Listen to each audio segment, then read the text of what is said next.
Bonjour à tous, vous écoutez les entretiens de la revue Militant, l'entretien de février 2022, et je suis en compagnie du rédacteur en chef, Monsieur Grandillon. Bonsoir à vous. Bonjour Florian, bonsoir Florian. Pour cette fois-ci, nous parlerons donc de l'Ukraine. Sujet d'actualité. C'est ça, donc sujet d'actualité. Après, comme vous faites toujours, on commence par des rappels historiques et géographiques. Donc si c'est l'actualité qui intéresse, ce sera plutôt pour la deuxième partie. Même si celle-ci explique évidemment, enfin l'histoire explique en partie l'actualité, puisqu'on va parler jusque-là son histoire, du Moyen-Âge à nos jours, pourquoi pas, et ensuite même du cas russe et de l'OTAN pour ce qui est de l'actualité. Donc je vous laisse commencer, je ne sais pas si vous parlez de la rue de Kiev. Effectivement, si l'on veut comprendre la situation présente, il faut faire un rappel historique qui remonte aux origines, disons, de la Rousse, de la Rousse de Kiev, et puis pour arriver à vraiment, dans la longue durée, avoir une perspective des problèmes où nous nous trouvons actuellement. Alors, l'origine de la Russie, si l'on peut dire, ce sont les Vikings, qu'on appelle les Varegs. Alors, il y a une partie des Vikings qui est venue en Normandie, et puis qui a terminé en Sicile, avec le royaume de Sicile, normand de Sicile.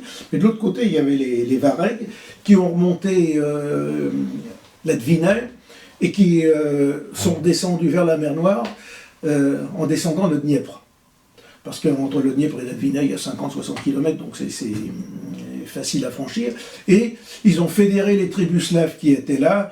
Alors, ils ont créé la ville de Novgorod, qu'on appelle en scandinave Omgard, et ils ont créé aussi la ville de Kiev sur un promontoire au-dessus du Dniepr, où elle est actuellement.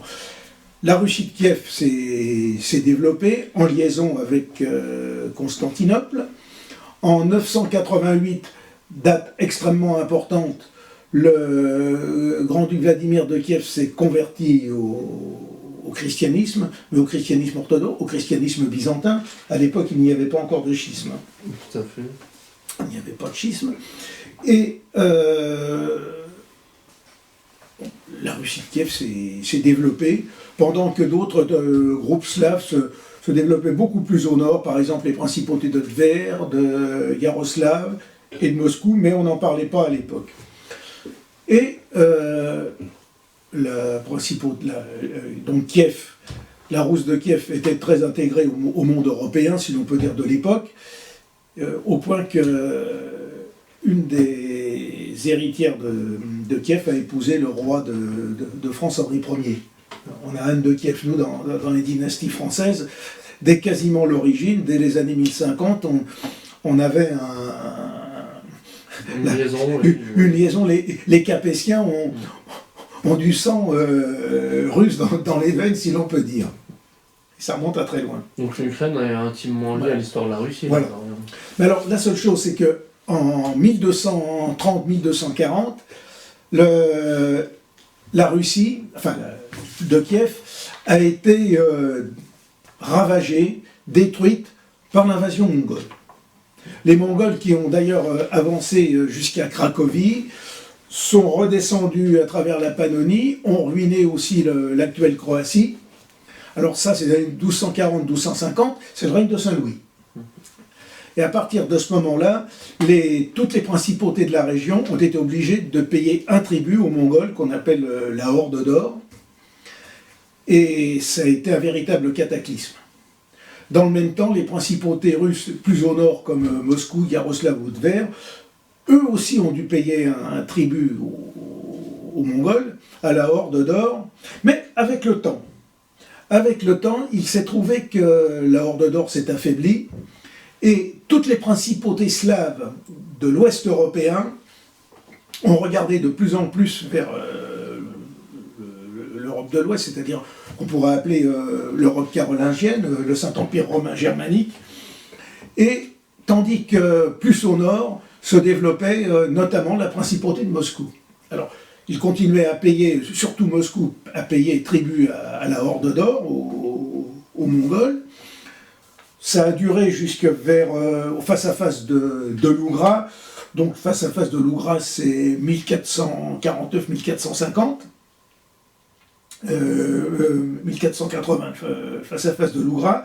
Mais auparavant, déjà, la bataille de Kouligovo-Polio en 1380, les Russes de Moscou avaient pris le dessus. Bon. Mais de l'autre côté, dans ce qui est devenu après la Pologne, la Galicie actuelle, toutes les princes qui étaient là ont commencé à regarder donc vers la partie occidentale de l'Europe, et il s'est trouvé à ce moment-là que le royaume de Lituanie, enfin le grand-duché de Lituanie, a commencé son expansion vers le sud, donc vers la mer Noire, et vers l'est.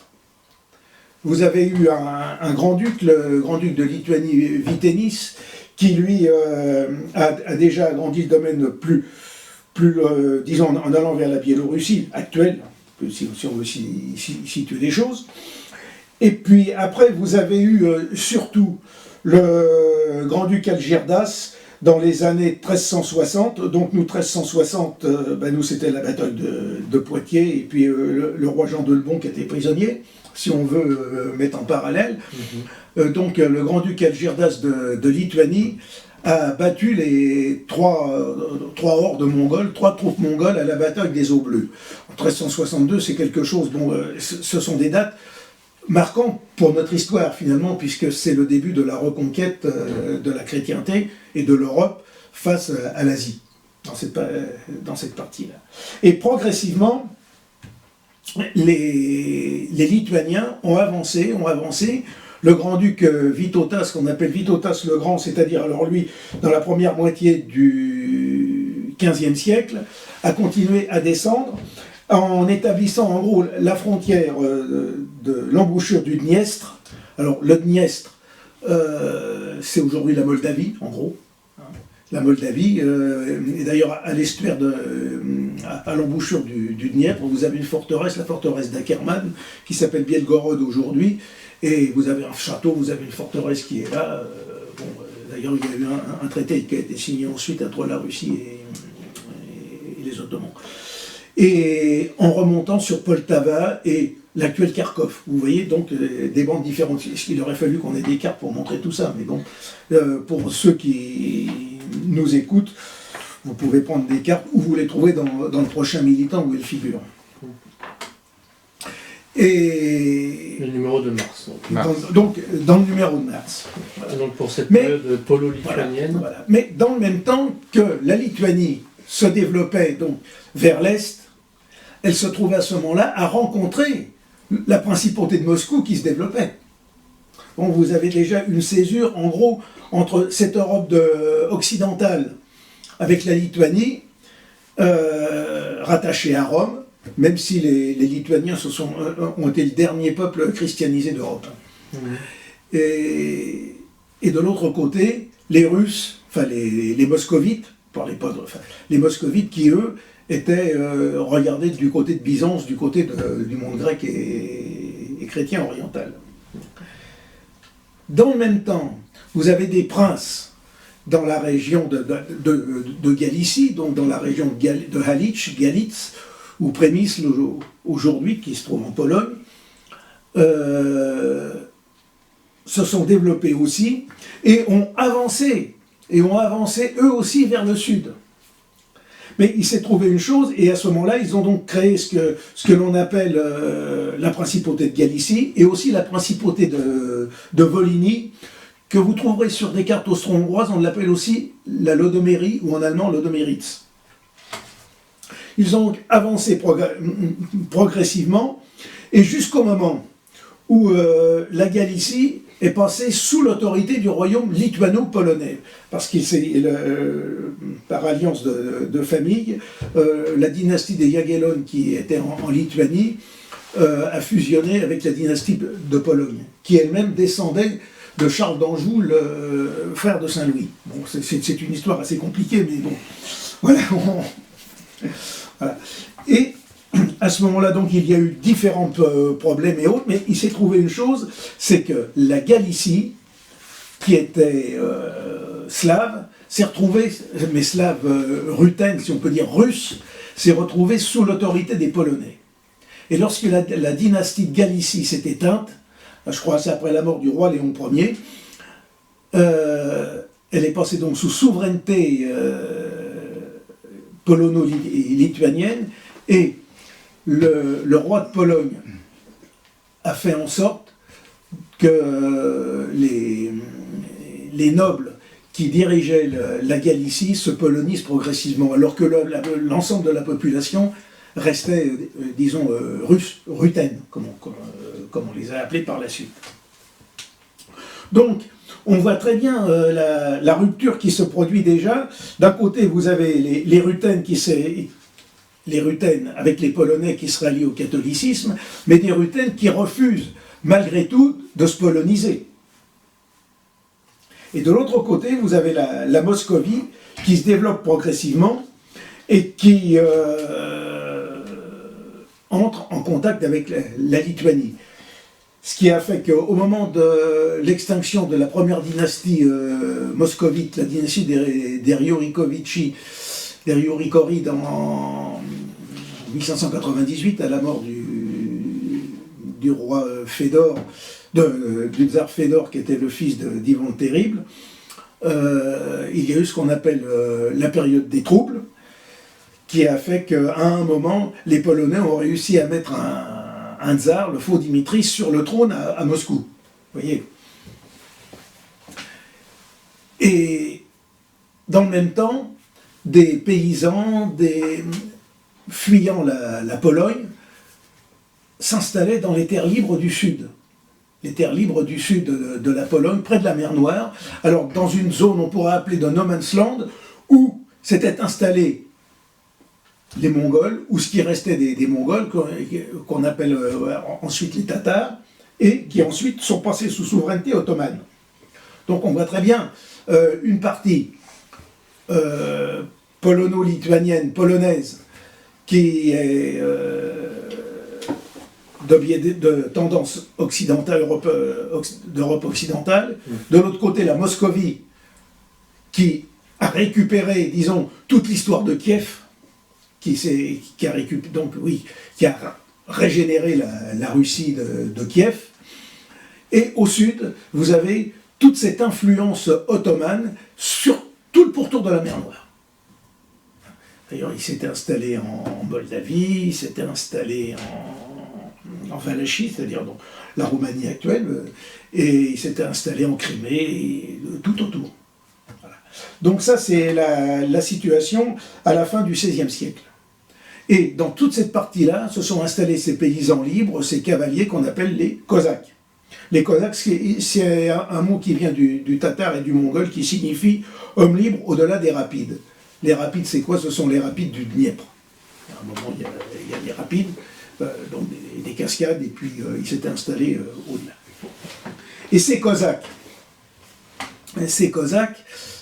n'ont pas cessé, durant toute la fin du XVIe siècle et tout le début du XVIIe siècle, à être harcelés par le gouvernement polonais qui voulait à tout prix mettre la main dessus. Et à ce moment-là, l'un des chefs de ces Cosaques, l'Hetman Chmielnicki, pour se soustraire à l'influence des Polonais, a signé un accord d'alliance avec le tsar de Moscou, les tsars de Moscou qui à l'époque étaient devenus des Romanov, après cette période de troubles dont j'ai parlé tout à l'heure, et par le traité de Pereyaslav de 1654, s'est produit la véritable rupture. Les Polonais n'ont pas accepté ce traité signé entre les Cosaques et la Moscovie, donc la Russie de Moscou, et il s'en est suivi une guerre qui a duré une bonne quinzaine d'années. Et elle s'est terminée en 1667 par la paix d'Androusovo, qui a vu, à ce moment-là, toute la partie de l'Ukraine, ce qu'on appelle l'Ukraine actuelle, et qu'on appelait dans le temps la Melienskaya Russia, la petite Russie, autour de Kiev, de passer sous l'obédience des tsars de Moscou, alors que la Galicie, de l'autre côté, restait polonaise. Aujourd'hui encore, ce traité de Péréaslav est revendiqué par les Ukrainiens, qu'on appelle Ukrainiens de l'Ouest, c'est-à-dire les Galiciens, comme une rupture avec les Ukrainiens de l'Est, qui eux sont russes, si on peut dire. Donc là, c'est quelque chose d'extrêmement important, ce traité de Péréaslav. Et il faut savoir une chose, c'est que au cours de cette guerre, Khmelnytsky, qui, après avoir un moment voulu se rejoindre aux Polonais, enfin vous savez ce que c'est que ces effets de bascule quand on est pris entre deux États, finalement, avec les Russes, a voulu attaquer les villes comme Lvov, capitale de la Galicie, et finalement la Galicie a toujours refusé, s'est défendue par 2 sièges qu'elle a repoussé de devenir russe, de devenir moscovite, si on veut dire, parce que, voilà. Et à ce moment-là, donc, cette partie de l'actuelle Ukraine, qu'est la Galicie, avait vraiment choisi son camp, était devenue occidentale. Voilà. Alors, bon, cette région-là est restée polonaise jusqu'en 1772, où il y a eu le partage de la Pologne. Alors, au moment du partage de la Pologne, la Galicie, avec la Volhynie, donc l'Odomérie, sont devenus, sont passés sous l'autorité de l'Empire des Habsbourg. Et ils sont restés sous l'autorité des Habsbourg, donc ensuite de l'Autriche-Hongrie jusqu'en 1918. Toutes ces populations-là, avec le temps, au cours du XIXe siècle, ont développé leur langue, la langue ruthène, le roussique, puisqu'on l'appelait comme ça, le roussique, pour se différencier du polonais. Et en 1918, au moment de l'éclatement de l'Empire austro-hongrois, il y a eu alors la création d'une succession de mouvements indépendantistes et même de républiques indépendantes. Alors, là, vous avez 2 histoires parallèles.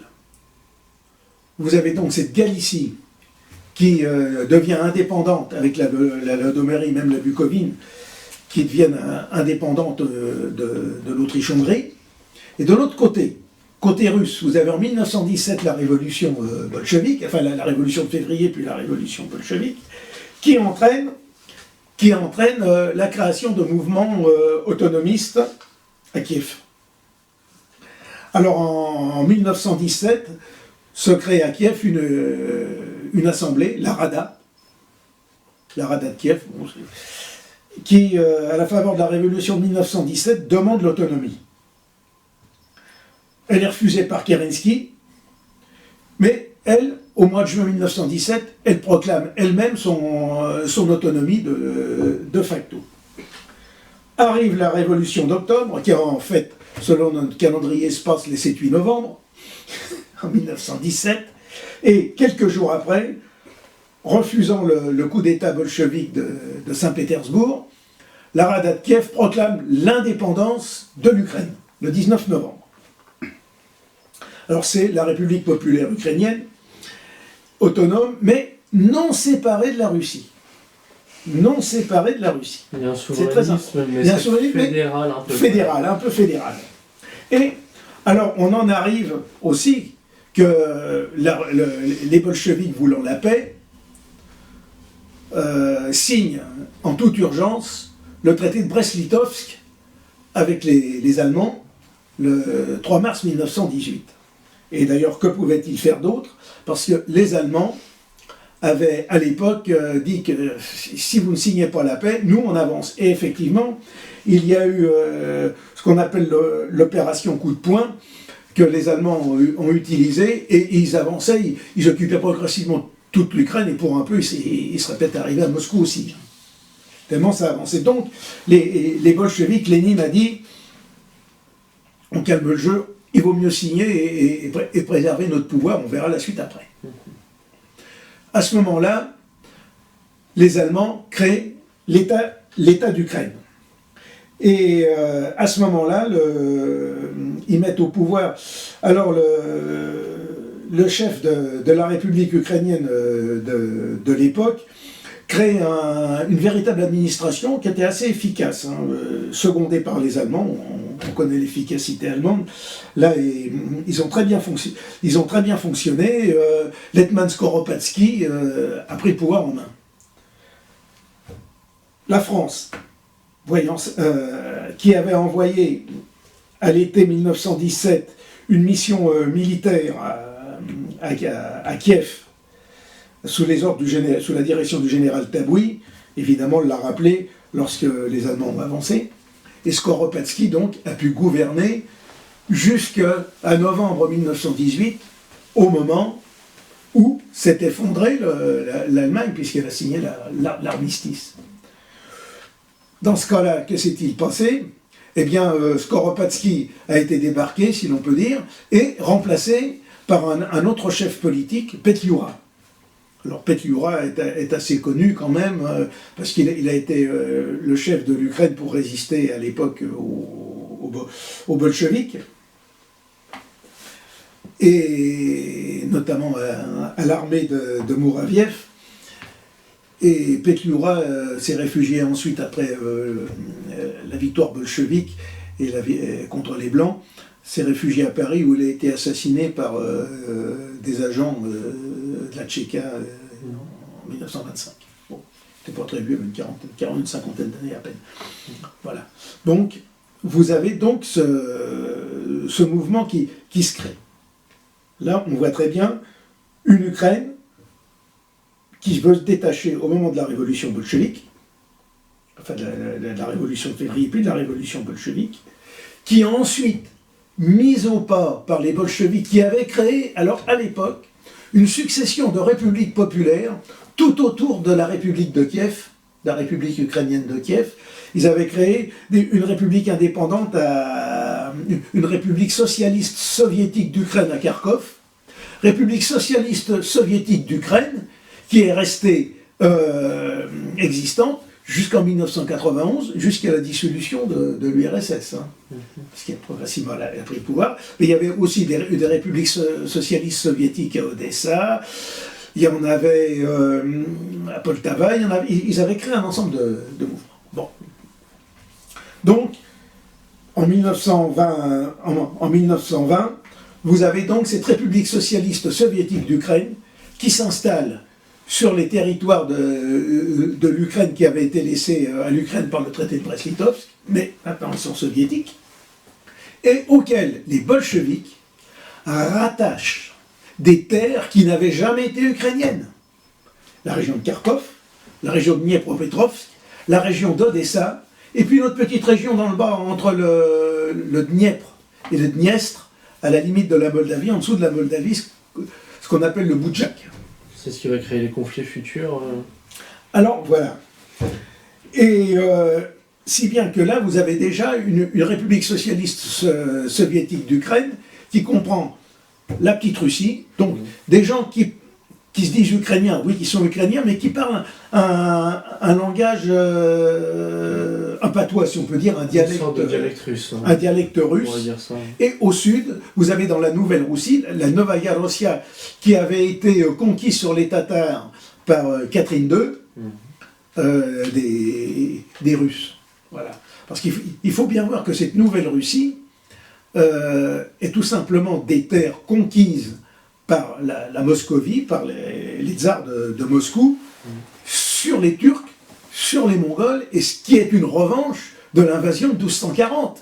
Quand on se replace dans la longue durée, l'histoire de la Moscovie a été tout simplement de prendre la revanche de la Russie de Kiev face aux Mongols, face aux Orientaux, face aux Ottomans, face au monde oriental et musulman, pour reconquérir donc l'Asie centrale, la Sibérie. Alors ça a commencé par la Sibérie, avec les Cosaques, qui sont arrivés au Kamtchatka dans les années 1600-1630, et au sud, avec la conquête sur les Émirats et les sultanats musulmans d'Asie centrale, dont le dernier, qui était semi-indépendant, enfin, qui était sous suzeraineté russe, l'émirat de Boukhara, vers Samarcande, là-bas en Ouzbékistan.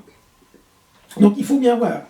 Et toute cette partie du sud, autour de la mer Noire, a été conquise par les tsars de Moscou, par les tsars de Russie, Catherine II, puis ensuite mis en valeur tout au long du XIXe siècle. La ville d'Odessa est une création de Catherine II.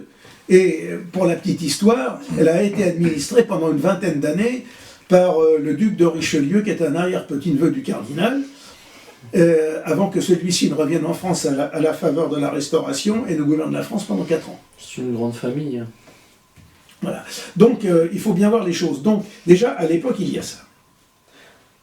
J'en reviens en Galicie, c'est-à-dire la partie occidentale qui, elle, n'a jamais été russe, qui a été austro-hongroise et qui va se retrouver aux prises avec une nouvelle souveraineté, celle de la Pologne.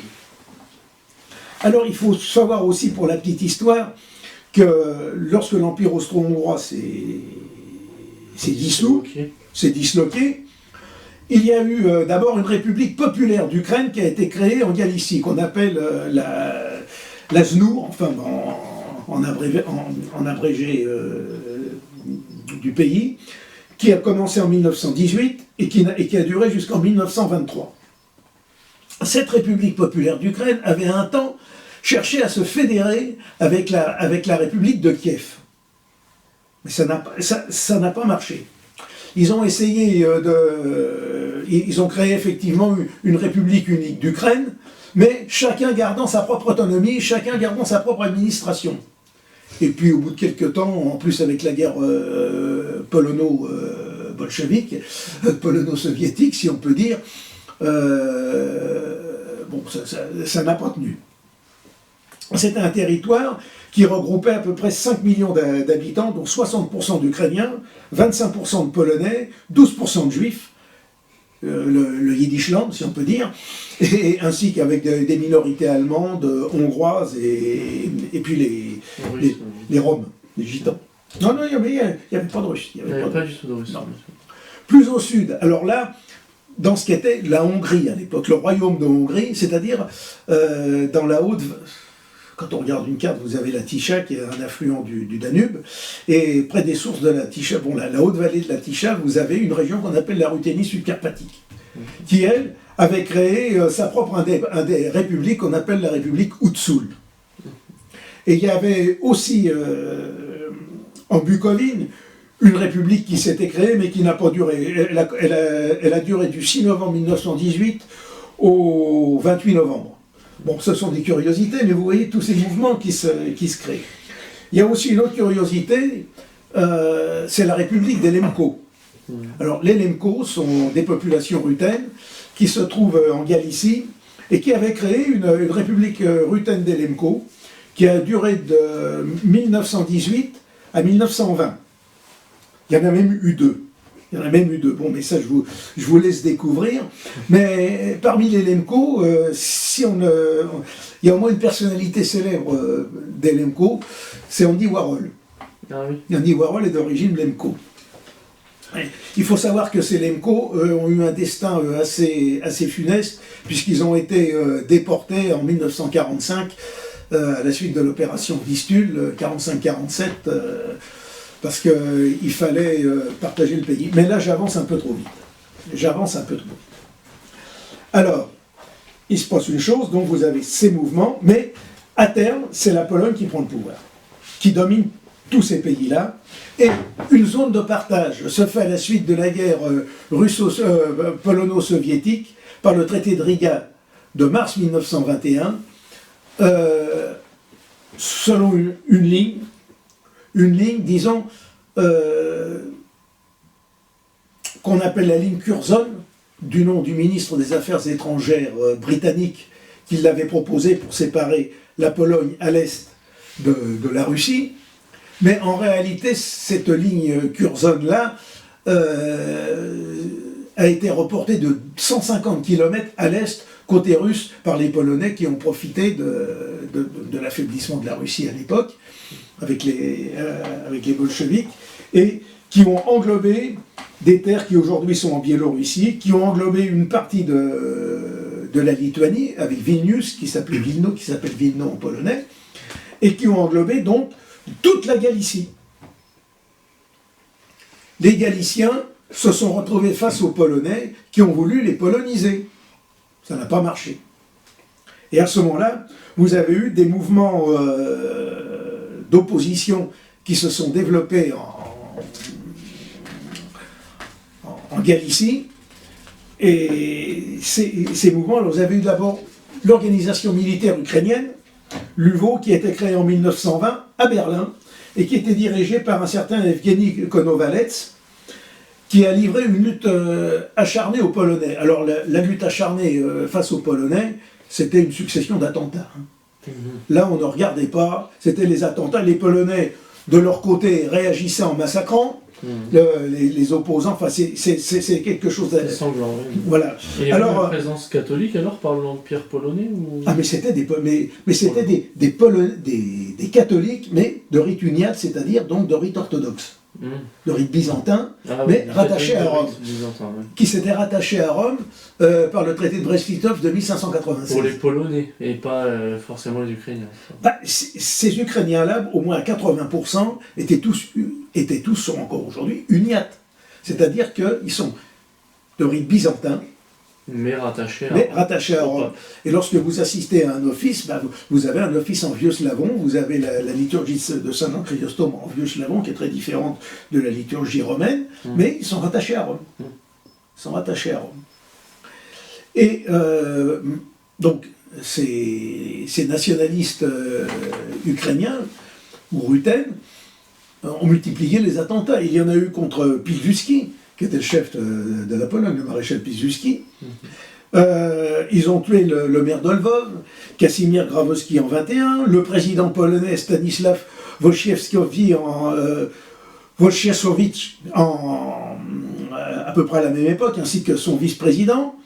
Ils ont aussi assassiné des Ukrainiens qui n'acceptaient pas leur combat. Il y a le poète Tverdok Glib qui a été assassiné pour cette raison-là en 1922, donc ça ne rigolait absolument pas.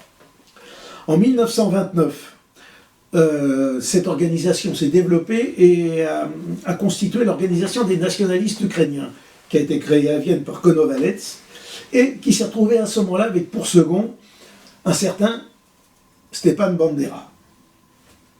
Alors Bandera était un Ukrainien qui était né le 1er juillet, je ne dis pas de bêtises, 1909, et qui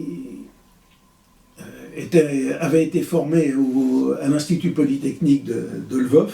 Enfin, Lvov, c'est aussi Lemberg en allemand, hein, j'ai oublié de le dire, et Lviv, comme ils disent aujourd'hui en Ukraine, et c'était un ingénieur agronome.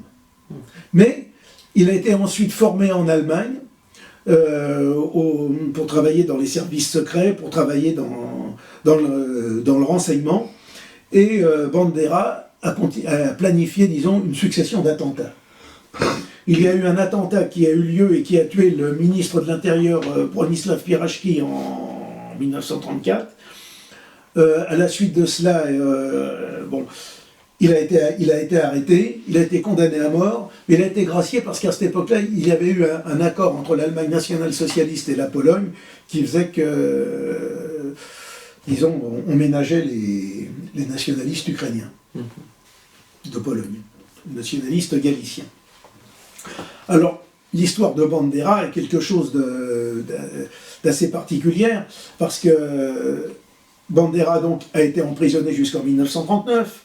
En 1939, lorsqu'il y a eu le pacte germano-soviétique, le pacte Ribbentrop-Molotov, le 23 août 1939, et qu'ensuite l'Allemagne a envahi la Pologne, Bandera a été libéré. Bandera, à ce moment-là, a voulu être mis à la tête d'une région, disons, polonaise, ukrainienne, disons, autonome. Et puis finalement, on s'est rendu compte que Bandera était assez gênant, et il s'est retrouvé en prison à Sachsenhausen. Donc Bandera, que l'on dit qui a été collaborateur des Allemands pendant la guerre, quel crime. Voilà, finalement a quand même passé 4 ans ou 3 ans et demi dans les prisons allemandes. Comme collaborateur, on fait un peu mieux quand même. Voilà, donc voilà. Mais effectivement, lorsque alors là, on arrive à l'invasion de la Pologne par les Allemands et par les Soviétiques, par les Russes soviétiques, et on fait un tracé de la séparation entre les deux. Et voilà le massacre de Katyn, là. Non, ça c'est venu après. Et là, on en arrive à la fameuse ligne Curzon. On en revient à la fameuse ligne Curzon.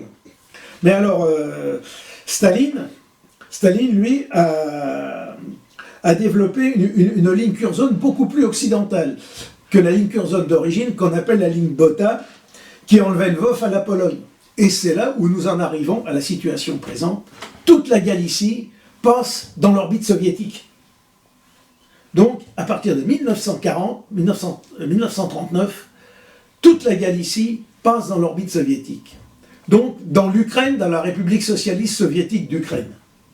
Et vous avez à ce moment-là le problème actuel, qui, pendant un temps, pendant la guerre, je passe tous les détails de la guerre, où il y a eu la création d'une sorte d'État ukrainien indépendant, mais plus ou moins fantoche, la création de la division SS Galicia, qui est une division nationaliste ukrainienne pour éviter que les bolcheviks ne reprennent la Galicie, enfin, bon. Et finalement, en 1945, les Alliés entérinent la ligne frontière, à peu de choses près, la ligne frontière du pacte Ribbentrop-Molotov. Voilà. Alors, on a déclaré la guerre contre l'Allemagne en 1939, on n'a pas déclaré la guerre à l'URSS parce qu'elle avait aussi attaqué la Pologne. Il y a quelques incohérences, mais on n'est pas assez près de la part des Occidentaux. Et donc, vous avez cet État de République socialiste soviétique d'Ukraine qui comprend la Nouvelle-Russie, peuplée de Russes, la petite Russie, donc autour de Kiev, Jitomir, enfin qui est quand même assez grande, et cette région galicienne, les Ukrainiens de l'Ouest, qui eux n'ont jamais été russes, si on veut dire, qui n'ont jamais été russes, et qui se retrouvent enveloppés dans la Russie soviétique. Il va y avoir, dans cette partie de l'Ukraine, une guerre civile jusqu'en 1954-55, entretenue d'ailleurs par Bandera, qui donnait ses ordres, lui qui était réfugié à Munich, et qui vivait là-bas sous la protection des services secrets britanniques, et en même temps avec plus ou moins de la CIA, même si le gouvernement américain n'aimait pas beaucoup Bandera à cause de son radicalisme. Il a d'ailleurs été assassiné en 1959 à Munich par un agent soviétique retourné, enfin un agent soviétique, un Ukrainien nationaliste retourné par les soviétiques. Bon. Ce qui fait qu'il est enterré à Munich aujourd'hui. Alors, donc, la période soviétique se passe, et nous en arrivons à 1990-91. Donc la dissolution à la dissolution de l'URSS. En Ukraine après coup. Alors déjà, à l'époque, le parti communiste russe, soviétique, a commis une erreur énorme en 89, à croire que Gorbatchev ne savait pas trop ce qui est... Enfin, bon, c'est assez incompréhensible de leur part. Que l'URSS doivent changer de régime, on comprend très bien, le système économique ne fonctionnait plus rien n'allait. Déjà, Staline et Beria avaient pensé le changer. Les apparatchiks étaient tellement puissants qu'ils ont eu peur de perdre leur place, donc c'est Beria qui est passé à la trappe. Khrouchtchev a essayé de changer, il est passé aussi à la trappe, été remplacé par Brejnev, qu'on appelle, la glaciation brejnevienne, et quand on a voulu tout changer, c'était la débâcle. Bon. Mais seulement s'il y avait eu des problèmes économiques, on n'était pas obligé, dans ce qu'on appelle la plateforme soviétique de 1989, la plateforme du Parti communiste soviétique du RSS de 1989, de reconnaître aux différentes régions, aux différentes républiques fédérées du RSS, le droit à créer leur propre nationalité, avoir leur autonomie et autres.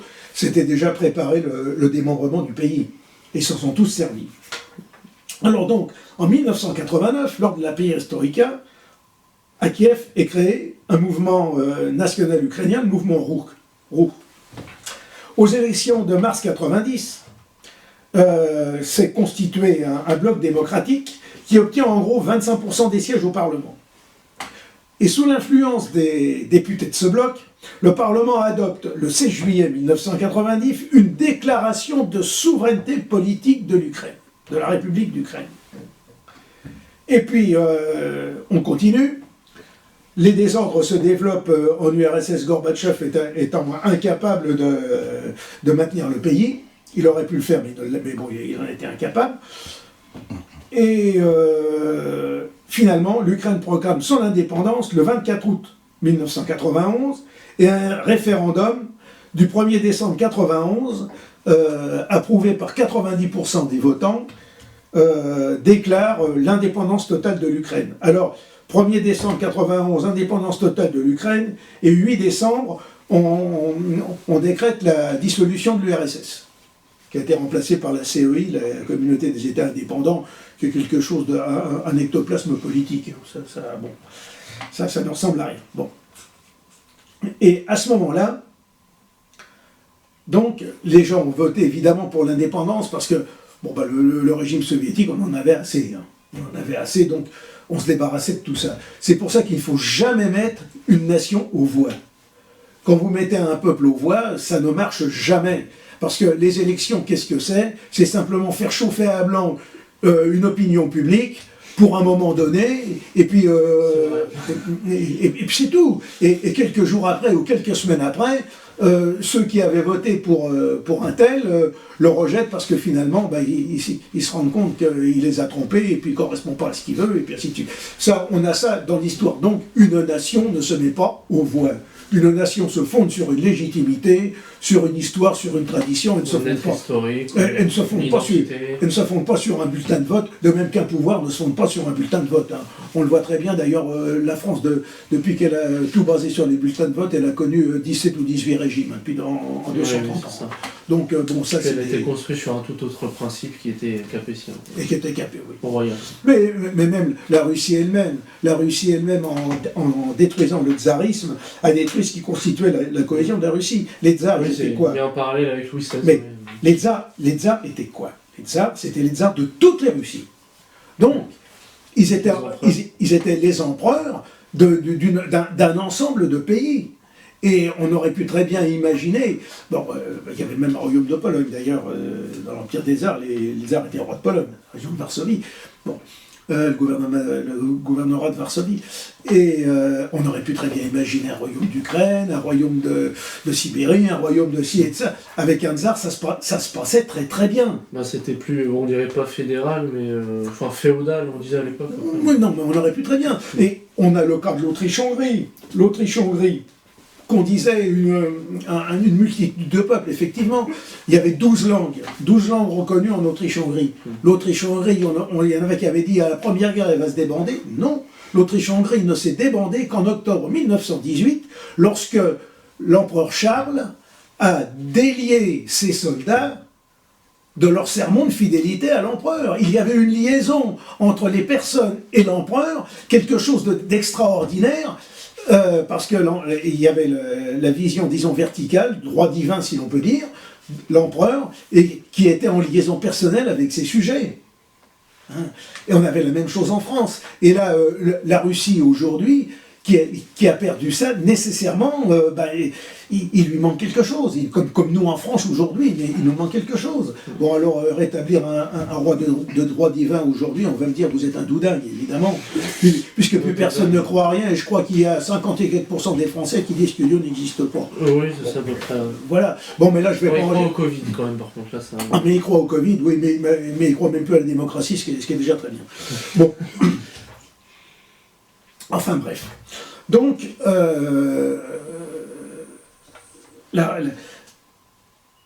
j'en étais donc les gens, on met pas une nation aux voix. Bon, première.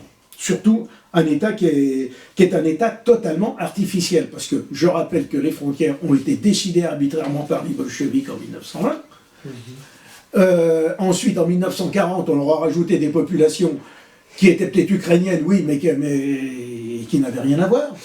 Ça me rappelle un peu la 3e et la 5e République, là, oui. Celle qui trace mal les frontières en Afrique et ensuite celle qui ramène l'Afrique à voilà. À domicile. Bon.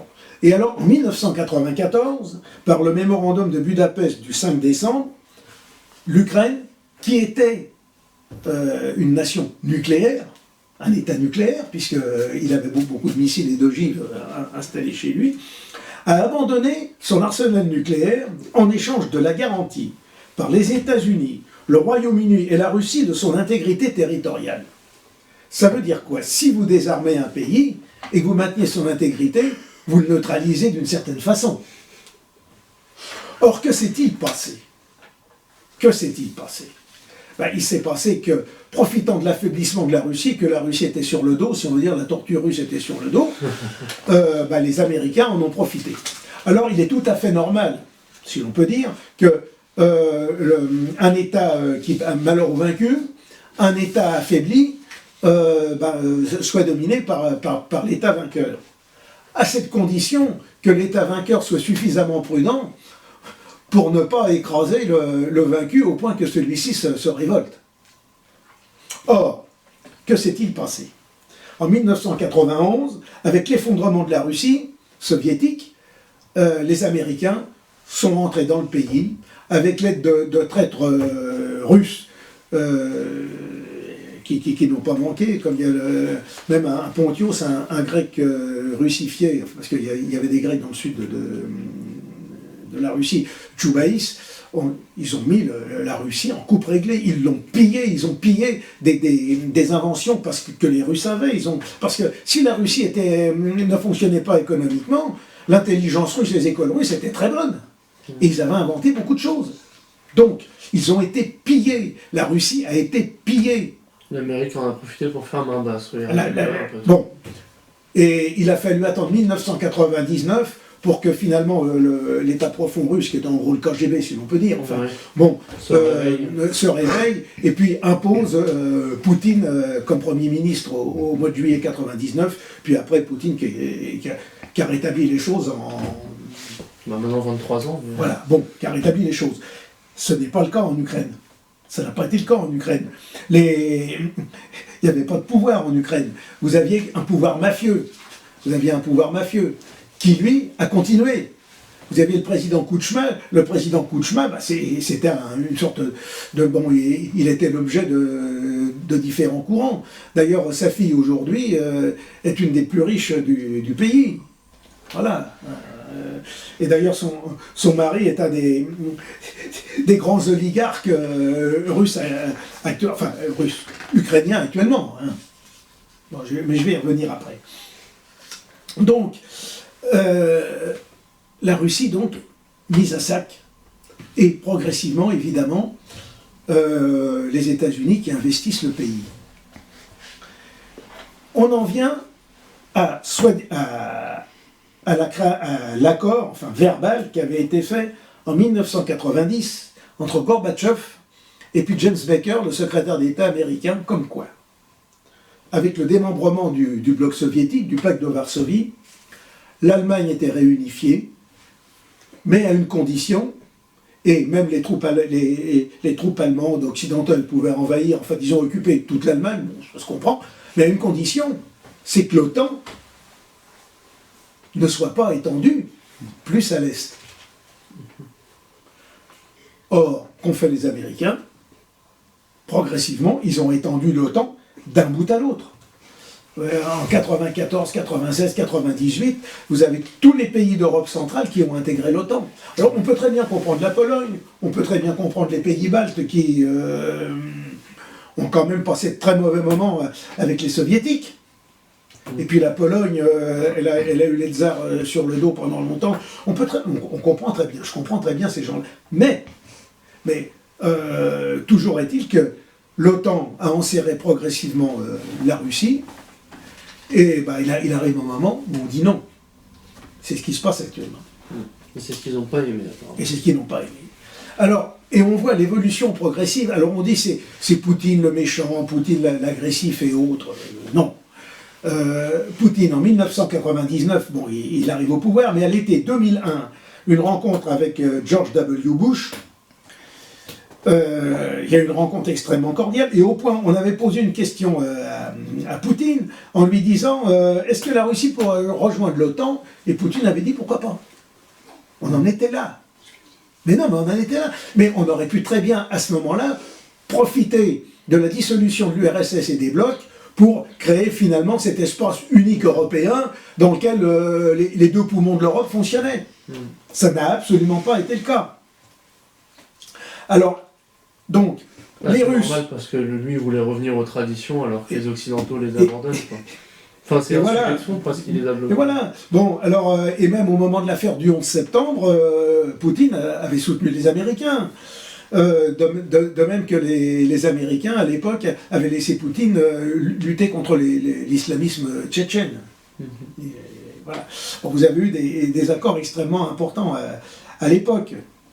Mais avec le temps, toutes les offres de Poutine visant à créer cet espace unique économique de coopération européenne a été toujours rejetée. A été toujours rejetée au point qu'en 2007, à la conférence de la sécurité de Munich, Poutine a tenu un discours en disant, en tirant les leçons de l'histoire. Alors, il avait déclaré en février de 2007 à cette conférence de Munich, d'ailleurs dont la 53e édition s'est tenue il n'y a pas longtemps, et la 58e d'ailleurs, il avait dit « Un pays, les États-Unis, sort de ses frontières nationales dans tous les domaines. C'est très dangereux. Plus personne ne se sent en sécurité parce que personne ne peut plus trouver refuge derrière le droit international. Un pays, les États-Unis, alimente la course aux armements avec le souhait d'encourager les autres États à se doter d'armes nucléaires. Il avait précisé que le monde unipolaire voulu par les États-Unis signifiait un centre de pouvoir, un centre de décision agissant comme un maître unique, un souverain unique, qui nécessairement s'effondrera de l'intérieur. Cela n'a plus rien à voir avec la démocratie. Bon. Poutine avait très bien compris, il a dit, bon, vous refusez l'entente, maintenant nous, en gros, on reprend nos billes, mais Poutine, jusqu'à ces dernières années, a continué à faire des propositions d'entente. Oui. Des propositions d'entente. Le plus agressif, c'est en face, comme d'habitude. Mais voilà, là j'ai relevé, parce que bon,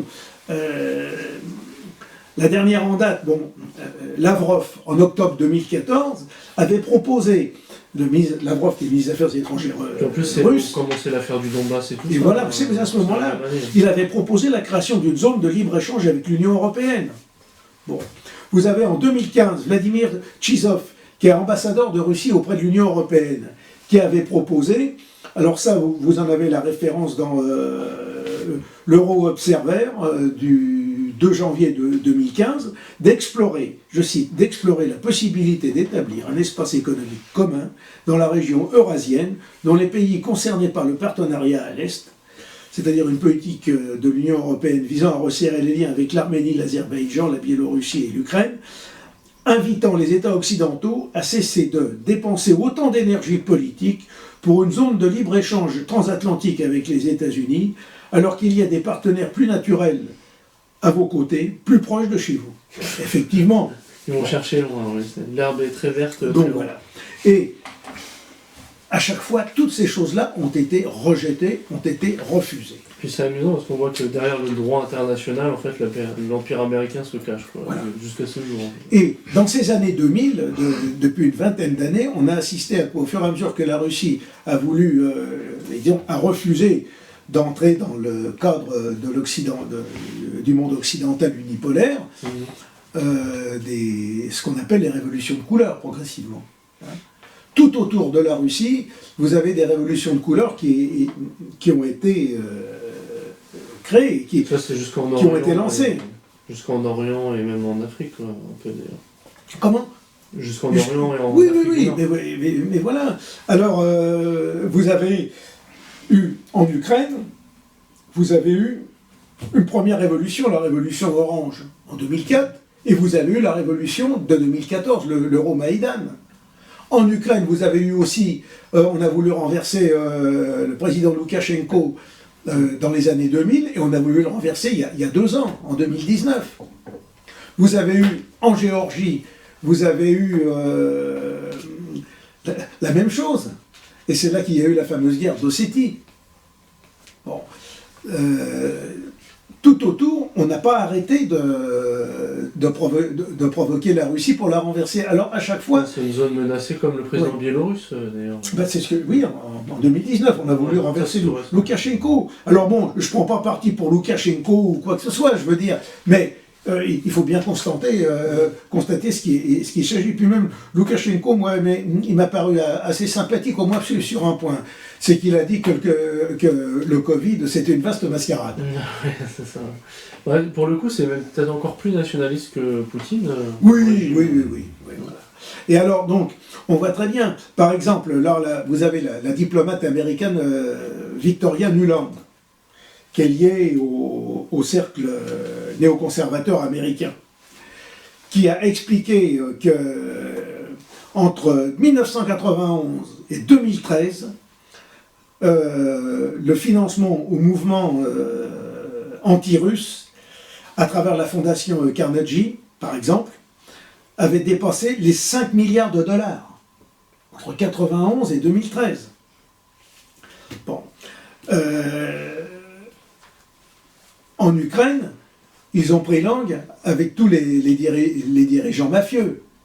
Avec tous les dirigeants mafieux. Alors les dirigeants mafieux, vous avez des gens comme Medvedchuk, comme Kolomoïski, qui a sa propre armée. Kolomoïski, un khazar, qui a créé sa propre armée. Vous avez Leonid Pinchuk, qui est le gendre de l'ancien président Kouchma, qui est aussi un oligarque. Vous avez aussi l'ancien président Poroshenko, qui a fait aussi une fortune, je crois que c'est dans le pétrole et le chocolat. Tous ces gens-là étaient liés aux Américains, et même à l'Open Society de Soros, évidemment. Bon, par exemple, la révolution orange de 2004, elle a été cornaquée, mise en place par 2 mouvements, le mouvement Pora et le mouvement Zvanou, qui sont des filiales du mouvement Otpor, qui est financé par Soros, et qui a d'ailleurs contribué à déboulonner Milosevic en Serbie. Tout ce qui a un côté nationaliste, vous avez Soros derrière vous. Bon, la révolution de Loukachenko qui a été tentée en 2002, vous avez encore Otpor qui était derrière. Vous avez aussi d'autres formations. Vous avez le Konrad Adenauer Institute, qui est proche de la CDU. Vous avez le National Democratic Institute, proche du Parti démocrate américain, qui finance tout ça. Et alors vous avez la fameuse Madeleine Albright. Vous savez, cette horrible bonne femme qui a semé le désordre en Bosnie-Herzégovine, Albright Nekorbel, à Prague, qui avait financé et a déclaré avoir financé à hauteur de 65 millions de dollars un mouvement visant à renverser déjà dans les années 90 le président Kouchma. Vous avez la Freedom House, proche du gouvernement américain, qui est aussi financé par le Congrès, qui entre dans toutes ces affaires. Et vous avez le journal britannique Le Guardian, qui dit que le gouvernement américain a, entre autres, dépensé 14 millions de dollars pour organiser la révolution orange.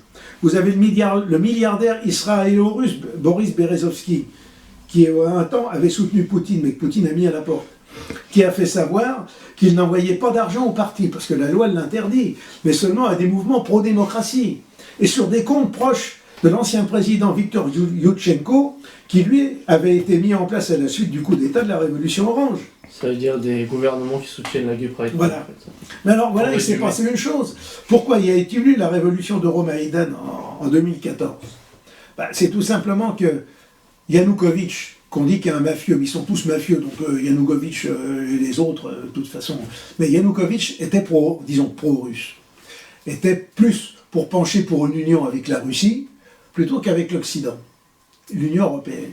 Et Yanukovych refuse de signer un accord, un partenariat économique avec l'Union européenne. En décembre 2013, qu'est-ce que vous voyez dans les semaines qui suivent, l'élection de Yanukovych n'est pas valable, des mouvements encore de nouveau, un genre de révolution en rage, avec le fameux Euromaïdan, qui a poussé Yanukovych à s'enfuir.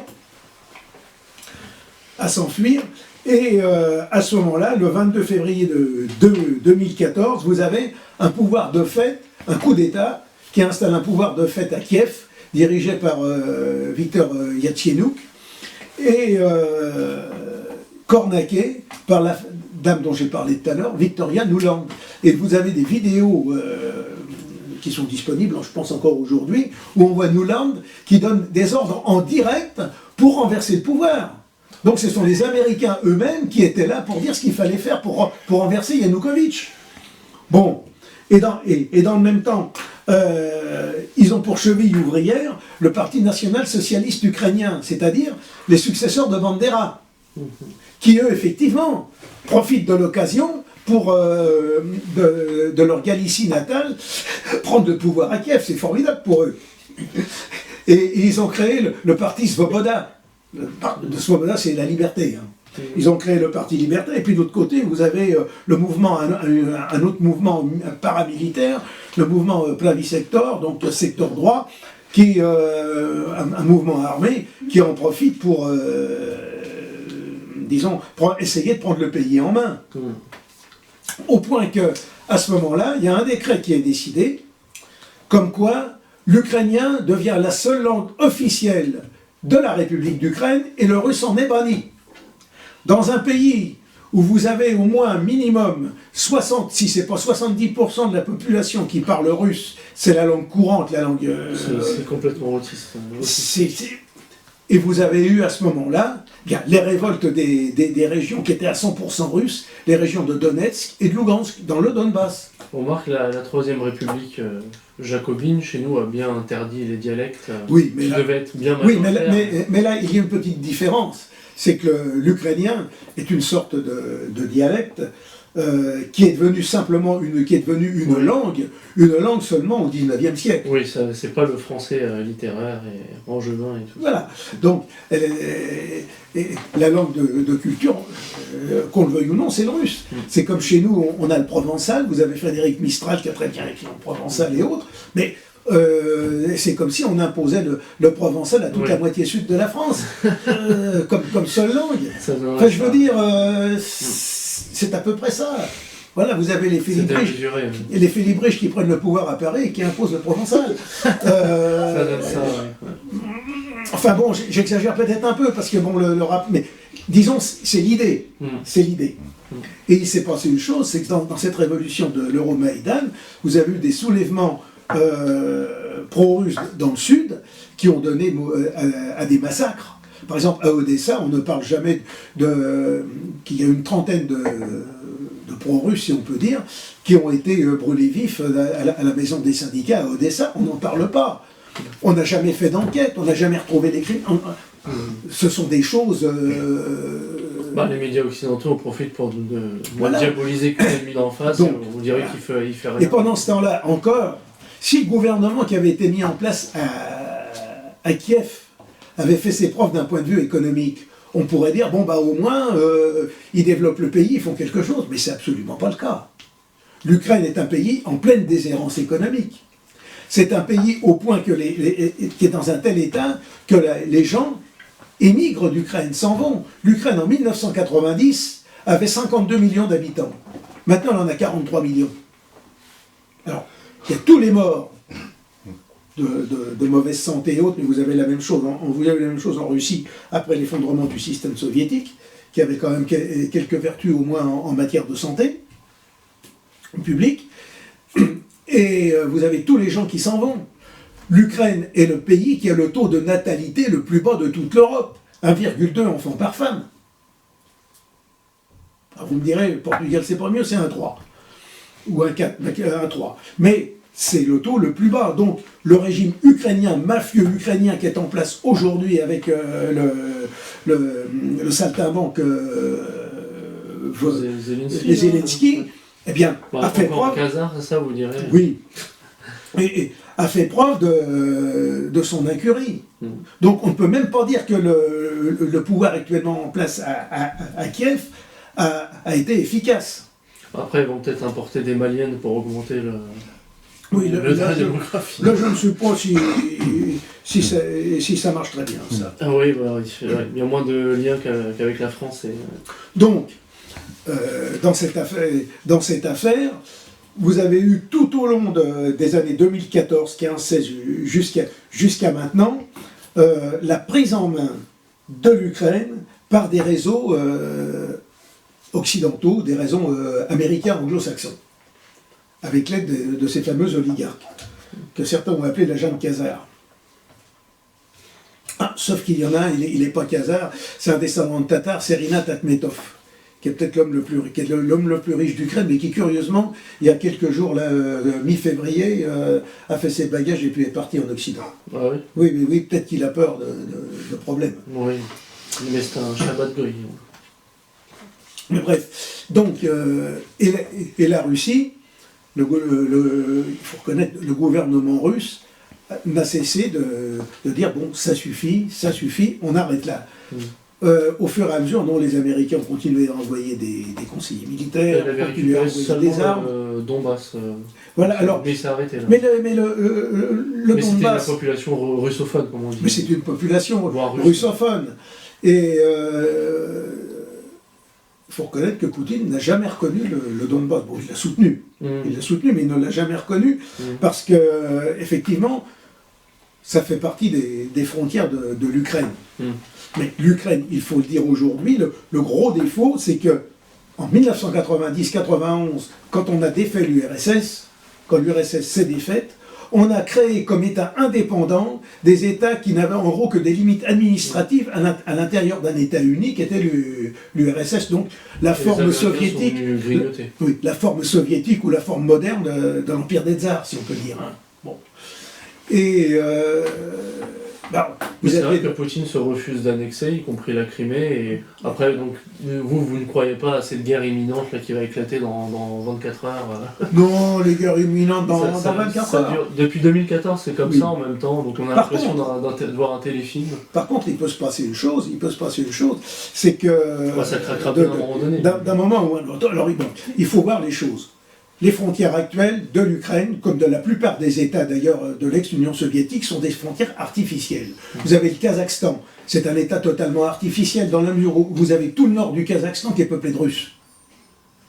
C'est peuplé de Russes, vous avez 30% de Russes au Kazakhstan. Ce sont des limites administratives qu'on a transformées en limites internationales. Ça ne tient pas debout. Vous avez même, dans les républiques baltes, vous avez 30% de Russes dans les républiques baltes. Et qui en plus sont des citoyens de seconde zone dans la mesure où, ne parlant pas l'estonien, le letton ou le lituanien, ils n'ont pas droit à l'accès à la fonction publique, à ceci, à cela, ce sont des citoyens de seconde zone. Bon, là aussi, un jour ou l'autre, il se posera un problème. Alors évidemment, Poutine ne va pas les attaquer. Ils font partie de l'OTAN, c'est pas la peine de provoquer. Bon, je comprends très bien. Mais il se pose des problèmes pour les Russes. Hein, c'est à peu près comme l'histoire des Sudètes en 1939 en Tchécoslovaquie. Les Sudètes, le Sudète-Hollande, c'était des régions peuplées d'Allemands. Ils avaient une certaine autonomie, mais les Tchèques leur en faisaient voir de toutes les couleurs. Il ne faut pas s'étonner que vous avez eu le mouvement des Sudètes qui s'est créé et puis qui a demandé leur attachement à l'Allemagne ou alors une très grande autonomie qu'on leur a refusée. Aujourd'hui, la question du Donbass, des républiques autoproclamées, comme on dit, de Lugansk et de Donetsk, à la limite pouvait se résoudre, d'après les accords de Minsk de 2014, si on avait accordé l'autonomie à ces deux oblasts, c'est-à-dire ces deux régions russes de l'Ukraine. Le problème ukrainien aujourd'hui pourrait se résoudre si on fédéralisait l'Ukraine, avec la partie ouest galicienne, la partie centrale et puis la partie Nouvelle-Russie, et puis on peut créer un État fédéral. Une solution fédérale, oui. On pourrait trouver et ça pourrait à la limite satisfaire tout le monde, peut-être pas les Russes eux-mêmes qui comprennent très bien que toute façon, d'une manière ou d'une autre, à terme, l'Ukraine doit revenir à la Russie. Bon, mais on pouvait créer un problème comme ça, une solution fédérale. Le gouvernement de Kiev l'a toujours refusé. D'où les problèmes où nous en sommes arrivés maintenant. Alors, il faut bien dire que dans les derniers moments, lorsque Poutine a tenté de présenter une solution, alors il avait proposé le 17 décembre 2021 deux projets de traité. Un traité entre les États-Unis et la Fédération de Russie sur des garanties de sécurité et un accord sur des mesures pour assurer la sécurité de la Fédération de Russie et des États membres de l'OTAN en développant une vision de sécurité collective du continent. C'était tout à fait acceptable. La Russie, elle a, comme il dit, son étranger proche qu'il faut ménager, de même que les Américains ont leur étranger proche, avec la doctrine de Monroe en Amérique. Rappelez-vous l'affaire des missiles de Cuba, en 61, même si à ce moment-là, il y avait vraiment la guerre froide entre communistes et monde libre, comme on disait, les Américains, Kennedy a dit non, c'est le casus belli. Bon, et bien là, on en arrive à la même chose. Et aux réponses de Poutine, qu'est-ce qu'on a eu? Une escalade progressive des Américains, de l'OTAN, et puis des petits caniches du genre Macron et autres. Des roquets de l'Union européenne. Bon. Donc les provocations, pour vous, viennent de l'Ouest surtout. Non, mais les provocations viennent de l'Ouest. Et ça, à partir du moment où on a refusé de réunifier le continent européen et à considérer la Russie comme un ennemi, parce qu'il y avait le Polonais Brzezinski qui a écrit un bouquin, Le Grand Échiquier, en 1997, reprenant les théories de McLuhan et de tous les géopoliticiens et stratèges américains du début du XXe siècle. C'est des généraux Oui. L'amiral Mahan est un amiral. Tous ces gens-là, disant qu'il fallait à tout prix affaiblir la Russie, le Heartland de l'Europe, donc la démembrer progressivement. Et Brzezinski l'a bien dit, si on enlève l'Ukraine à la Russie devient une puissance de second ordre. Donc on voit très bien où en sont les choses. Alors le problème dans cette affaire-là, c'est que c'est une vision à très court terme. Brzezinski disait que l'Empire américain est parti pour s'effondrer, il est sur sa fin, mais il voulait le retarder le plus possible. Il voulait le retarder le plus possible. Voilà pourquoi. Donc en affaiblissant les autres, il pensait lui encore un instant monsieur le bourreau. Oui. Voilà.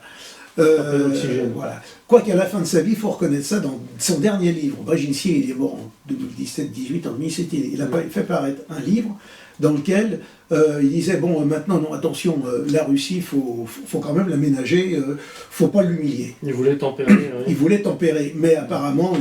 Là, il est peut-être moins écouté qu'avant. Là, il n'est plus écouté du tout. Alors, l'affaire est extrêmement grave. Parce que le monde blanc, le monde européen, est un monde en déclin. L'Occident est en pleine crise spirituelle. L'Occident n'est plus lui-même, mais aux mains d'une oligarchie anti-occidentale, anti-européenne, anti-civilisation chrétienne, quelque chose qui est notre ennemi. Toute l'oligarchie qui nous dirige, les Macron, les Boris Johnson et toutes les cliques Merkel et tout le reste, ce sont les ennemis de notre civilisation, ce sont les ennemis des peuples européens. Ça, il faut que les Européens le comprennent très bien, les peuples d'Europe le comprennent très bien, ça. Ce sont nos ennemis. Ils ne veulent pas notre bien, ils veulent notre mort, ils veulent notre destruction. Donc, il y a donc cette Europe affaiblie, moi je l'appelle l'Europe carolingienne, si on veut dire, puisque c'est l'émanation de l'Europe de l'Ouest. De Charlemagne. Et de l'autre côté, vous avez la Russie. Au lieu de s'entendre, de constituer un bloc de civilisation européenne avec ses deux poumons, oriental et occidental, ça existe depuis le partage de l'Empire romain 396. On ne va pas supprimer la césure du jour au lendemain, il faut apprendre à vivre, il faut vivre ensemble.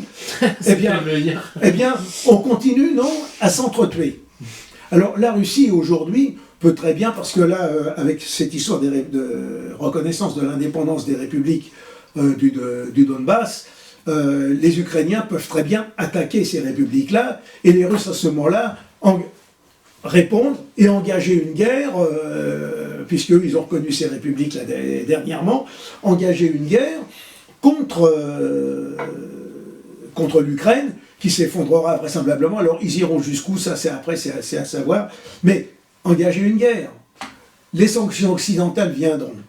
Alors ils vont couper les ponts, tout à la Russie. Bon, très bien.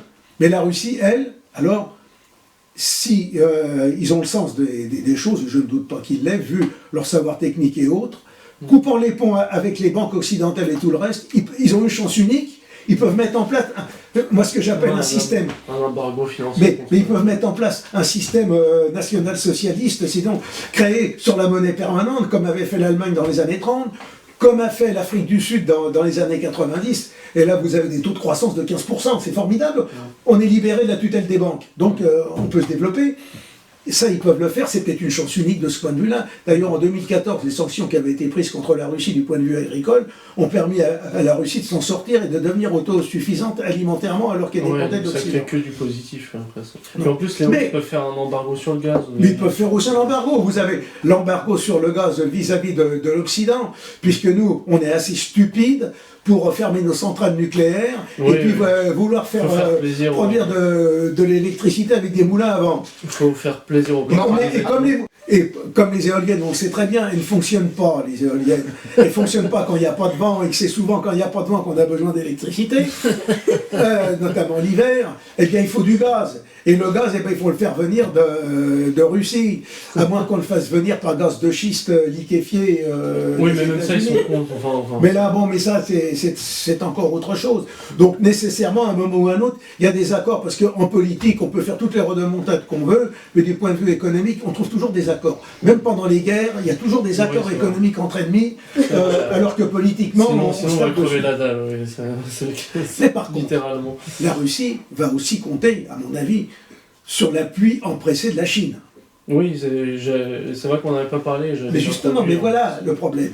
La Russie peut très bien et comptera sur l'aide de la Chine qui va être toute disposée à lui fournir tout ce que l'Occident ne lui fournit plus. Mais ça a un prix. Ça a un prix. Ça a un prix qui est une sorte d'asservissement de la Russie à la Chine. Bon, les Russes, à mon avis, en sont tout à fait conscients. Alors c'est le genre de choses qui ne doit pas durer très longtemps. La Russie a beau être une puissance nucléaire, mais on voit très bien dans les accords qui sont signés entre la Russie et la Chine, entre Poutine et Xi Jinping, c'est quand même la Chine qui prend l'ascendant. Vous avez une chose qui est extrêmement importante, et à mon avis les Russes, bon, ils doivent le savoir, mais ils n'y portent pas vraiment attention ou ils ne veulent pas le voir, c'est que progressivement, les Chinois s'installent en Sibérie.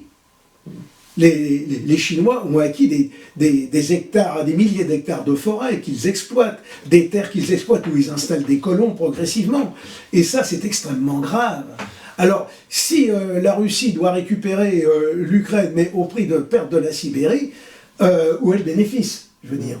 Alors, effectivement, et tout cela, à terme, c'est nous tous, les Occidentaux, les Européens de l'Ouest comme les Européens de l'Est, qui sommes perdants. Ils sommes perdants parce qu'il ne faut pas oublier que la frontière de la France aujourd'hui, c'est pas le Rhin, c'est le fleuve Amour, c'est le Kamtchatka, c'est Vladivostok, notre frontière. Parce que si nous perdons ces frontières-là, la Sibérie passera aux mains de l'Asie et on se retrouvera à peu près comme à l'époque des Mongols et de la Horde d'Or, d'une manière ou d'une autre. Donc là, actuellement, ce qui se passe est tout à fait contre-productif. On devrait au contraire s'entendre avec la Russie, comme Poutine l'a proposé, parce qu'il a très bien compris les choses. Et nous, la première chose que nous avons à faire, c'est nous débarrasser de l'oligarchie antinationale, anti-européenne que nous avons au pouvoir actuellement. Voilà. Alors essayons de faire comprendre ça aux gens, c'est très difficile. Et je dirais même une chose, ça m'a même fait rire jaune, si l'on peut dire, si l'on peut en rire.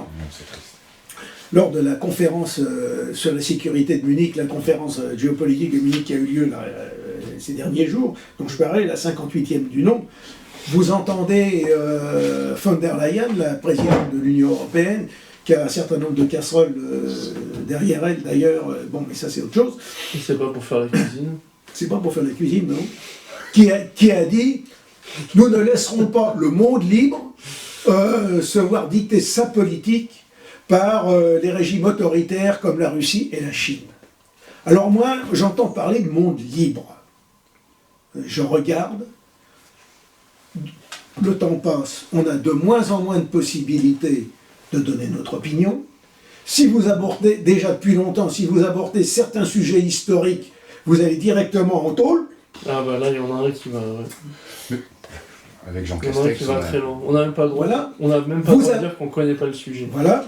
Vous avez, avec cette mascarade du Covid, vous avez cette dictature sanitaire qui s'est mise en place, avec cette privation de liberté qu'on a eue, cette assignation à résidence avec les confinements. Vous avez ce piquage non pas obligatoire. Ah non, il n'est pas obligatoire le piquage, mais enfin, on vous fait comprendre que si vous n'êtes pas piqué, vous n'existez plus socialement. D'ailleurs, on nous l'a dit, si vous n'êtes pas piqué, je vous emmerde.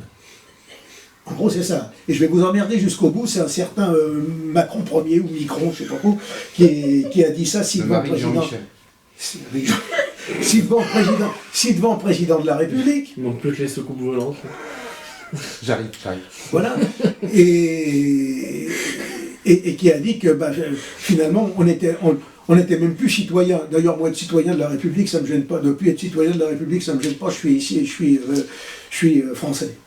Ça me suffit d'être français. Mais voilà. Et on nous dit en plus que vous avez, aujourd'hui, vous voulez vous exprimer. Bon, nous, notre propos aujourd'hui, s'il ne dépasse pas une trop grande audience, on aura encore droit à une certaine diffusion. Si notre entretien de ce soir fait 20 000, 30 000, 50 000 vues, 100 000 vues, ce qui n'arrivera pas d'ailleurs, à moins que, eh bien, on sera déréférencé de partout, on se retrouvera ostracisé de partout, voilà, on nous coupera la parole, on nous mettra un bâillon. Nous qui nous sommes arrangés à ne pas mettre le masque, bien là, on nous bâillonnera, ça sera plus facile. Et l'Union européenne, ce monde libre dont von der Leyen est la présidente finalement, ce monde libre donc, l'Union européenne prévoit pour la fin de l'année 2022 la mise en place d'un passeport numérique européen, d'une carte d'identité numérique européenne, c'est un cauchemar, qui va comprendre alors. Bon, notre identité, notre état de santé, nos cartes bancaires, la couleur de nos cheveux, pas encore la couleur. Bientôt. Bientôt, mais sur une base du volontariat. Ouais, vous avez le droit de choisir d'avoir un flic dans votre chambre. La seule chose, c'est qu'au début, sur cette base du volontariat, vous allez commencer à pouvoir faire ce que vous voulez. Il n'y aura quasiment rien d'interdit au début. Et puis progressivement, pour aller à tel endroit, si vous n'avez pas ça, vous ne pourrez pas. Et ainsi de suite. Et le fameux pass sanitaire a été en quelque sorte une répétition de ce terrible passeport numérique, carte d'identité numérique européenne, qui va faire en sorte que tous ceux qui vont refuser vont se retrouver des parias au sein même de leur propre pays. C'est ça.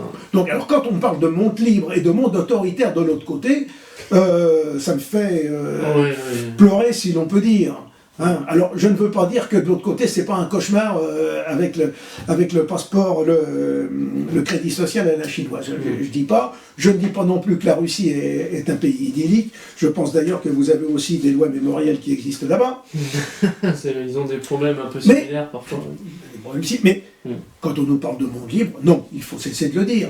Quand vous avez le secrétaire général de l'OTAN qui dit que la Russie veut revenir en arrière, non, la Russie au contraire, elle veut aller de l'avant. Quand on dit qu'ils veulent remettre en cause l'ordre international, mais l'ordre international, il a toujours été remis en cause. Depuis l'origine des temps, l'ordre international a été remis en cause. Ça n'a jamais cessé. Vous avez eu les traités entre les Parthes et les Romains, il a été remis en cause. Entre les Sassanides et les Romains, il a été remis en cause.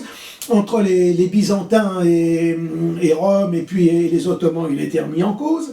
Le traité de Westphalie, les traités de Westphalie de Snabrick et de Münster de 1648 ont été remis en cause. On a tout le temps remis en cause les traités. Le traité de Francfort de 1871, il a été remis en cause en 1914. Et puis on avait le traité de Versailles, qui était un traité inepte, il a été remis en cause en 1910. Mais bon, et là où... D'ailleurs, juste dire une chose, mais le traité de Versailles est un traité qui a entraîné la guerre de 1939. Et la dissolution de l'URSS avec la rigidité agressive de l'Occident va entraîner d'autres problèmes. C'est la remise en cause de l'ordre à la fois par l'évolution des rapports de force entre les États, entre les peuples, et en même temps, la remise en cause, tout simplement parce qu'il y a des situations inacceptables qui font que les partis lésés, à un moment ou un autre, la remise en se cause rebellent. de l'ordre naturel, même par le tribunal de Nuremberg, puisque c'est Voilà. pas vraiment le national-socialisme qui a été condamné, c'est l'homme européen. C'est l'homme européen en général. On n'a plus le droit d'être nous-mêmes depuis Bah, 1945. D'ailleurs, je pense que nous pouvons conseiller à la lecture de nos De Maurice auditeurs, Bardèche. de Maurice Bardèche. Je sentais venir. Voilà. Mais oui, tout à fait, ouais, c'est vrai que c'est dedans. Donc voilà. Alors nous, bon, vous allez me dire, c'est très bien, vous critiquez, oui, d'accord. Alors, première chose, il faut déjà être conscient. Maintenant, quoi faire? Alors effectivement, il faut nous former, il faut nous organiser, il faut nous fédérer, il faut éviter de, nous aussi entre nous, de nous tirer dans les pattes, parce que c'est tellement facile. Il y a quelque chose de bien supérieur à nos petites querelles personnelles qui comptent, c'est la survie de notre civilisation qui est déjà bien mal en point. Mais il y a, dans le concret, c'est faire en sorte, on pourrait dire, une sorte de sécession. C'est-à-dire refuser de collaborer avec l'État, de progressivement disparaître de la société, de la société officielle, nous organiser C'est ce qu'ils nous proposent d'ailleurs. voilà, mais nous organiser par des réseaux souterrains, mais des réseaux discrets, des réseaux de proximité, mais en ignorant progressivement l'État, en créant des coopératives, ne serait-ce que pour l'alimentation, de proximité, avec des systèmes de monnaie, vous savez, les monnaies alternatives comme les sols, par exemple. D'ailleurs, les militants avaient fait un article il y a quelques années. Progressivement, sur Internet, en s'équipant de VPN, par exemple. Des VPN, oui. Des VPN, pardon, pour échapper à la censure. Progressivement, ce qu'il faut, c'est faire en sorte de disparaître, de gagner sa liberté en disparaissant des structures officielles. Et là, l'État, que peut-il faire? Mais il ne peut plus rien attraper, il n'a rien à attraper. Parce que se révolter, pour le moment, ça ne marche pas.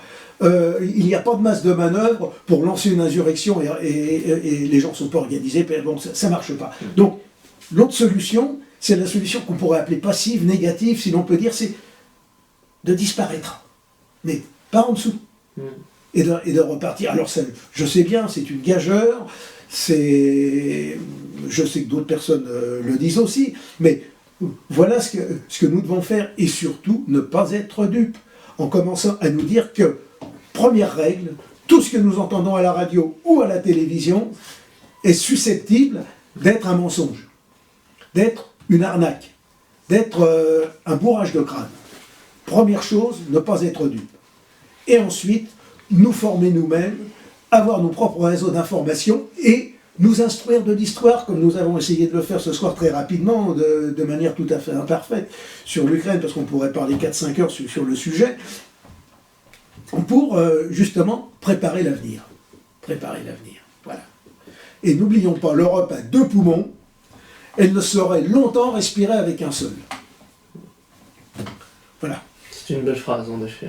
Ouais, en plus, là, dernièrement, je crois qu'il y a même des populations russes d'Ukraine qui migrent vers la Russie aussi. Ça, vous avez des populations russes d'Ukraine.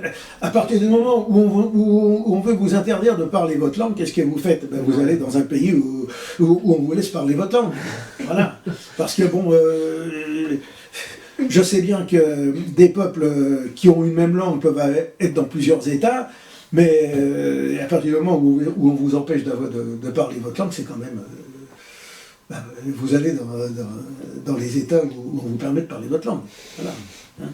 C'est logique. Oui. Très bien, donc pour votre traitement de l'Ukraine, de la Russie et disons de l'Europe de l'Ouest. L'Europe de l'Ouest, oui. Alors, avec son histoire et son actualité. Alors, certains vont trouver que je suis très très dur avec nos dirigeants, mais est-ce encore nos dirigeants? Avons-nous encore un État français et autres? Non, il n'y a rien de respectable et d'intéressant là-dedans. Non, il n'y a rien de respectable. Alors bon, on dit toujours que dans le pouvoir, il y a l'autoritas et la potestas. Bon, en Russie, je pense que vous avez quelqu'un qui a l'autoritas. C'est-à-dire qu'il s'impose par lui-même, par sa personne. Son intervention du 21 février, que j'ai écouté, on peut dire que là, vous avez quelqu'un de sérieux. Vous avez un chef d'État qui parle de manière sérieuse, de manière pondérée, qui parle pendant 50 minutes sans lire un prompteur. C'est quelqu'un qui s'impose de lui-même. Bon, on pourrait discuter de la personnalité de ce qu'il est, mais il s'impose de lui-même. Chez nous, vous n'avez plus que des gens qui n'ont que la potestas, autrement dit la matraque. Des petits tyrans minables. Oui, des petits tyrans minables, ils n'ont plus que la matraque, c'est tout. Ce sont des minables, ce sont des gens qui, comme ils n'arrivent pas à convaincre les gens, utilisent la force, la violence pour calmer les gens. On l'a bien vu avec les gilets jaunes, on le voit bien d'un bout à l'autre. Bon, le jour où on aura rétabli l'auctoritas, la potestas viendra d'elle-même. Et aujourd'hui, des gens qui n'ont que la potestas pour se faire respecter ne sont pas respectables. Très bien. Donc voilà pour cet entretien de février, puis on se retrouvera sans doute le mois prochain pour le sujet suivant. Je voudrais quand même dire que pour les abonnements quand même. Pour les abonnements quand même, parce que notre journal vit, mais il vit, on pourrait dire... Pas que d'eau fraîche. Oui, et il vit de plus en plus mal, parce qu'il faut le dire que le lectorat diminue, les anciens, les vieilles générations qui lisaient disparaissent, les jeunes générations viennent très peu, sont plutôt poussés à lire des brèves, une page, une demi-page, mais lire des articles de fond, ils ne le lisent pas, et pourtant nous avons besoin de ça. Militants participent à la création d'une sorte de bibliothèque nationaliste, si l'on peut dire, et si les abonnements ne viennent pas, nécessairement Militant disparaîtra. Donc si vous voulez soutenir Militant, participez-y. Si vous prenez un abonnement à Militant par virement automatique, par Internet, sur PayPal par exemple, c'est 5 € par mois. 5 € par mois, c'est rien du tout, c'est $1. À l'année, c'est beaucoup plus cher, c'est 59 €. Évidemment, là, ça fait mal, parce qu'il faut faire un chèque de 59 €. Mais 5 € par mois, vous faites un virement de 5 € tous les mois, c'est $1. Un paquet de cigarettes, c'est combien? C'est 10 € maintenant. Facilement. Ouais. Voilà. Donc, alors, Militant, donc vous pouvez nous rejoindre sur le site revue-militant.fr ou nous écrire à Militant, boîte postale 154 75 463 Paris CEDEX 10. Et pour terminer, je dirais que le prix de l'impression du journal augmente très vite, il a augmenté de 40% en 4 mois. Le prix du papier flambe en ce moment. Voilà, je vous remercie.